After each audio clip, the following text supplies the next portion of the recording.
Kami dari kelompok 2 akan menjelaskan mengenai liturgi dan simbol.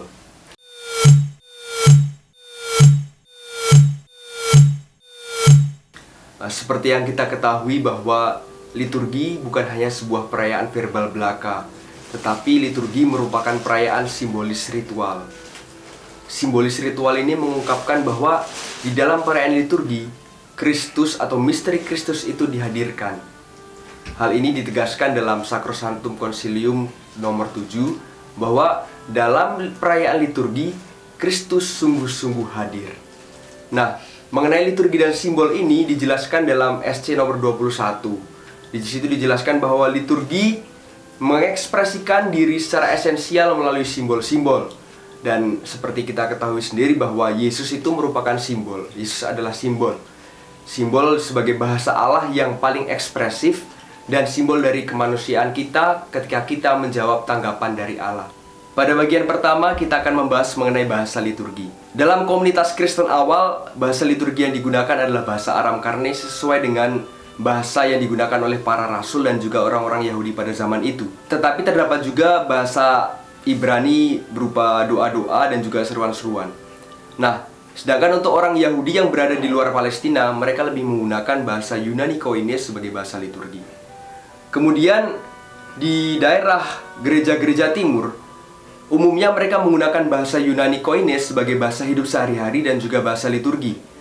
Tetapi mereka menggunakannya lebih fleksibel karena di sana dimungkinkan juga menggunakan bahasa lain untuk bahasa liturgi menyesuaikan dengan tempat perayaan liturgi. Contohnya bahasa Syria, bahasa Koptik, dan bahasa Armenia. Dan pada perkembangan selanjutnya abad 10 mereka menggunakan bahasa Arab sebagai bahasa liturgi.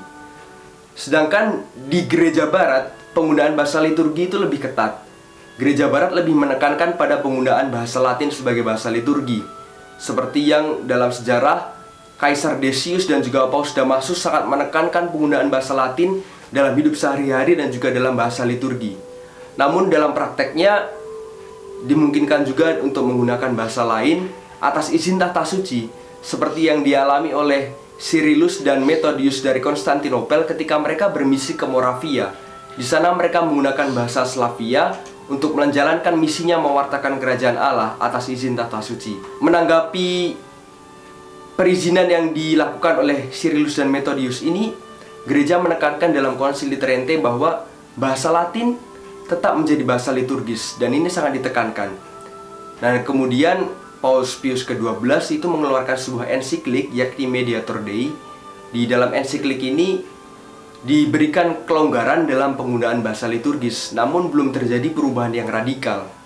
Perubahan radikal lebih terjadi ketika Konsili Vatikan kedua, di mana melalui dokumen Sacrosanctum Concilium nomor 36. Di sana dijelaskan bahwa penggunaan bahasa Latin tetap harus dipelihara, tetap harus dijaga. Tetapi tetap dimungkinkan untuk menggunakan bahasa-bahasa lain sesuai dengan tempat perayaan liturgis, agar umat beriman semakin memaknai, semakin menghayati perayaan liturgis. Selanjutnya kita akan membahas sikap-sikap liturgis. Sikap-sikap liturgis terdiri dari tindakan-tindakan indrawi dan juga beragam tata geraknya. Dalam tindakan indrawi ada beberapa tindakan yang menyertakan seluruh indera dari manusia. Tindakan indrawi yang pertama dalam liturgi ialah mendengarkan. Dan dalam konteks liturgi, mendengarkan berarti kita menerima sapaan dari Allah, di mana kita memberikan tindakan aktif dan juga masuk ke dalam peristiwa-peristiwa yang kita dengarkan dalam liturgi. Tindakan indrawi yang kedua ialah melihat. Melihat berarti menyadari komunikasi Allah yang terpantul dalam berbagai simbol liturgi. Menjalin relasi dengan Allah dan sesama dalam liturgi juga bagian dari tindakan indrawi melihat. Tindakan indrawi yang ketiga ialah menyentuh. Menyentuh mengungkapkan persekutuan kita dengan Allah dan sesama umat dalam ikatan Roh Kudus. Menyentuh ini dilakukan saat penerimaan komuni, salam damai, mencium altar maupun juga mencium salib. Selanjutnya ialah merasakan. Merasakan berarti membangun persekutuan dengan Allah secara fisik. Dan dalam liturgi, merasakan ini terjadi saat kita menyantap, mencecap, dan merasakan tubuh dan darah Kristus dengan lidah kita. Selanjutnya ialah membau.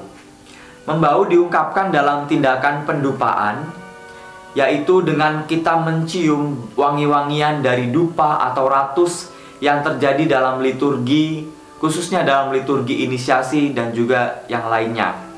Keharuman mengungkapkan pewahyuan Allah dan kehadiran keselamatan, dan juga merupakan ungkapan pujian, hormat, dan korban. Selanjutnya kita akan beralih ke tata gerak dalam liturgi. Tata gerak yang pertama ialah berjalan. Berjalan itu berarti bersikap secara ritmis, badan dan kepala tegak, tenang, dan agung. Berjalan mengungkapkan diri sebagai manusia yang bermartabat dan berwibawa. Ungkapan hakikat umat Allah yang sedang berziarah dan bergerak menuju tanah surgawi. Selanjutnya ialah berdiri. Berdiri berarti mengungkapkan perhatian, kepedulian, penghormatan, dan kesiapsediaan terhadap kehadiran Tuhan. Selanjutnya ialah duduk. Duduk melambangkan kesiapsediaan umat untuk mendengarkan sabda Allah. Dan bagi para pemimpin liturgi, imam ataupun uskup, duduk mengungkapkan martabatnya sebagai pemimpin liturgi. Selanjutnya ialah berlutut dan membungkuk. Berlutut dan membungkuk ini mengungkapkan sikap penghormatan, pernyataan ketidakpantasan, dan penyembahan kepada Allah. Juga lebih dalam lagi, tindakan ini mengungkapkan rasa pertobatan maupun penyesalan yang dalam. Selanjutnya ialah tindakan meniarap. Ungkapan ini merupakan ungkapan pertobatan yang paling intensif dan paling dalam, sehingga dalamnya mengungkapkan ketidakpantasan, kerapuhan, kelemahan, kerendahan hati di hadapan Allah. Selanjutnya ialah tangan terkatup, terangkat, dan terentang. Ketiga tindakan ini mengungkapkan seluruh tindakan diri manusia. Tangan terkatup berarti melambangkan perjumpaan antara Allah dan manusia, sikap hormat, permohonan, dan juga penyerahan diri kepada Allah. Tangan terentang dan terangkat mengungkapkan kesiapsediaan dan keterbukaan kepada Allah, kekosongan dan juga kemiskinan diri, dan biasanya ini dilakukan oleh para pemimpin liturgi. Yang selanjutnya ialah penumpangan tangan. Penumpangan tangan melambangkan permohonan atau penganugerahan berkat dan juga penganugerahan Roh Kudus. Permohonan dan pencurahan Roh Kudus untuk tugas penggembalaan, mengajar, dan juga menguduskan. Kemudian tanda salib dan berkat.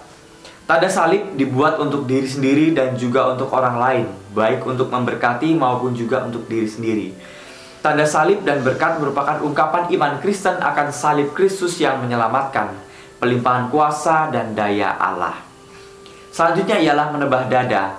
Ungkapan ini terjadi saat kita menyatakan sikap tobat dalam ekaristi maupun juga perayaan liturgi lainnya yang mengungkapkan penyesalan diri dan juga tobat. Selanjutnya ialah ciuman dan jabat tangan.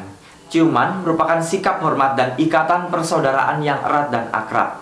Dan biasanya, khususnya di Indonesia, ciuman ini diganti dengan berpelukan atau berjabat tangan dalam salam damai.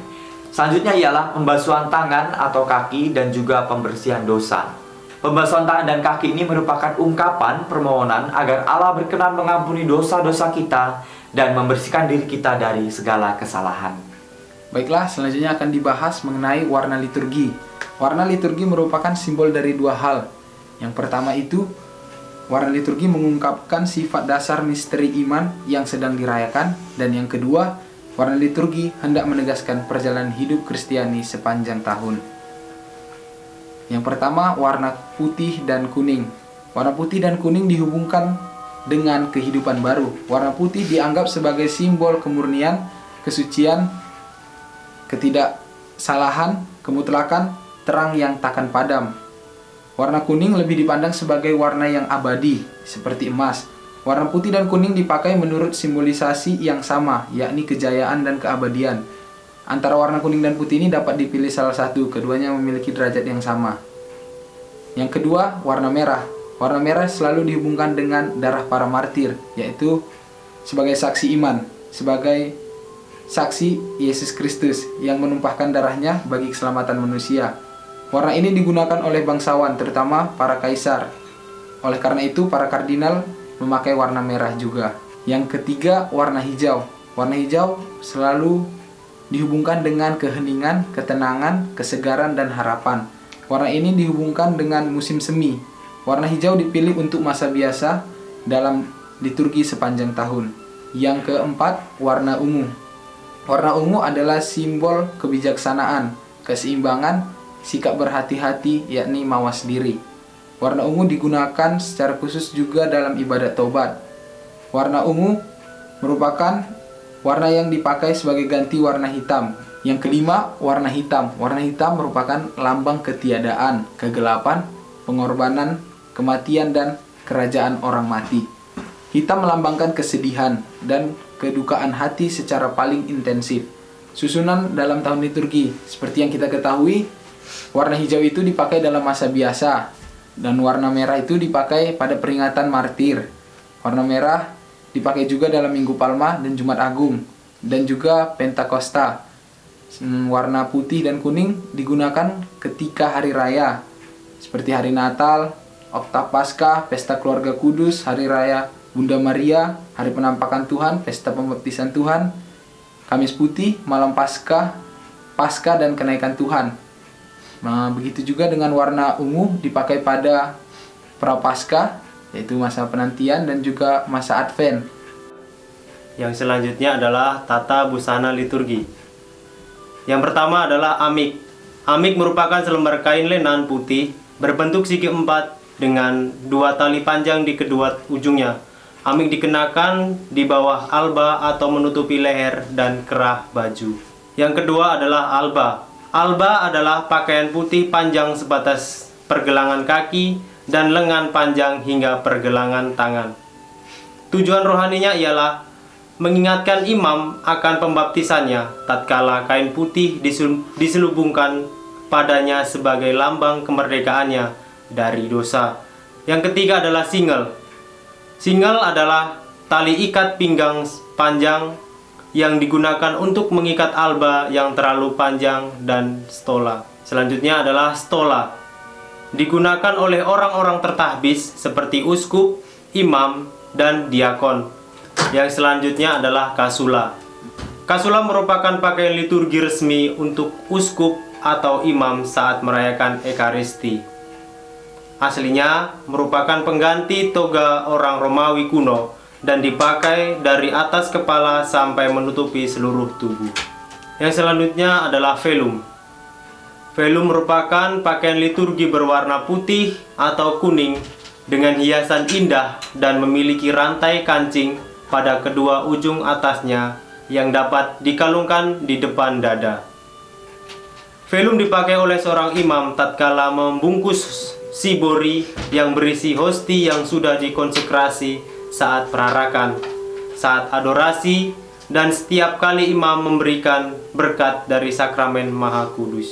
Selanjutnya ke dalmatik. Dalmatik itu busana untuk diakon. Jadi bentuknya itu seperti kasula. Hanya bedanya di ujungnya itu berbentuk persegi. Terus mozeta. Mozeta ini mantel pendek. Jadi yang menggunakan mozeta ini hanya untuk uskup dan paus. Dan mozeta ini juga digunakan untuk misdinar di atas superpli, seperti itu. Selanjutnya pluviale. Jadi pluviale itu seperti mantel yang berjubah panjang. Dia dari sini sampai ke bawah dan dipakai dalam perayaan liturgi di luar perayaan Ekaristi. Selanjutnya yaitu superpli. Superpli itu pakaian luar seperti rok yang panjangnya sampai di atas lutut, berlengan panjang dan berwarna putih. Dipakai oleh imam atau diakon. Selanjutnya yaitu pallium. Pallium itu dipakai oleh paus dan uskup agung. Jadi yang boleh memakainya hanya paus dan uskup agung. Awalnya berupa stola yang diperpendek dan dihubungkan menjadi melingkar. Yang selanjutnya itu manipel. Manipel itu sehelai kain yang dipakai di lengan kiri pelayan tertabis. Sejak Konsili Vatikan kedua tidak digunakan lagi. Awalnya ditujukan untuk menyelubungi tangan ketika memegang alat-alat liturgi. Kita telah sampai pada akhir penutup. Nah, dalam bab penutup ini dijelaskan mengenai Sacrosanctum Concilium ke-7 yang menegaskan bahwa dalam liturgi Yesus Kristus sungguh hadir dalam tindakan-tindakan liturgi itu sendiri. Nah, kehadiran Yesus dalam liturgi terwujud di dalam simbol-simbol yang ada dalam liturgi ini. Nah, kala itu perayaan liturgi bukan hanya perayaan verbal belaka, melainkan perayaan yang di dalamnya termuat unsur-unsur simbolis, ritual yang mengungkapkan kehadiran Yesus Kristus. Nah, di dalam simbol-simbol ini tersebut membawa umat beriman ke dalam misteri cinta Yesus Kristus yang tersembunyi. Demikian dari kelompok kami, sekian dan terima kasih.